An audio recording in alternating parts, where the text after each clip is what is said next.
দেখো নমিতা, বেকার কান্নাকাটি করে লাভ নেই। তুমিও জানো, আমিও জানি।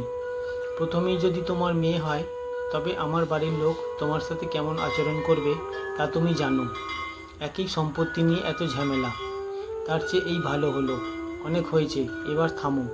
কাল সন্ধ্যা থেকে কেঁদে চলেছ।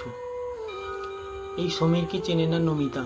3 বছরের প্রেম আর 2 বছরের বিয়েতে সমীরের চরিত্রের এই নিষ্ঠুর দিকটা কখনোই চোখে পড়েনি ওর। সমীর বিয়ের বছরখানেক পরে স্পষ্ট জানিয়ে দেয়, মেয়ে হলে সোজা ডিভোর্স ফাইল করবে সে। নামজাদা উকিল সমীর চৌধুরীর সাথে সম্মুখ সমরে নেওয়ার কথা কখনো স্বপ্নেও ভাবতে পারেনি নমিতা। সে নিজের চোখে দেখেছে ওদের প্রথম সন্তানের মরণের ছাড়পত্রে সই করার সময় একটিবারও হাত কাঁপেনি মানুষটার। আজও বিছানায় শুয়ে শুয়ে এইসবই ভাবছিল নমিতা। হঠাৎ সমীরের চিৎকারে সম্বিত ফেরে ওর। কিরে রতন, বেডটিটাও পাবো নাকি আজ?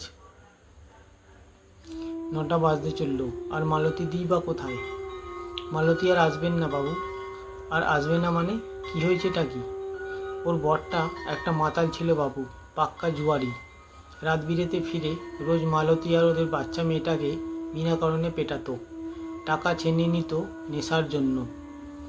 কাল রাতেও একই জিনিস হচ্ছিল, কিন্তু কাল মালতীর কাছে টাকা ছিল না বলে ওই জানোয়ার পাগল হয়ে গেছিল পুরো। মেয়েটাকে জানে মারতে গেছিল। মালতী আর থাকতে না পেরে দিয়েছে শালাকে দাঁ দিয়ে কুপিয়ে, দিয়ে নিজেই মেয়ে কোলে নিয়ে থানায় গিয়ে সব বলেছে।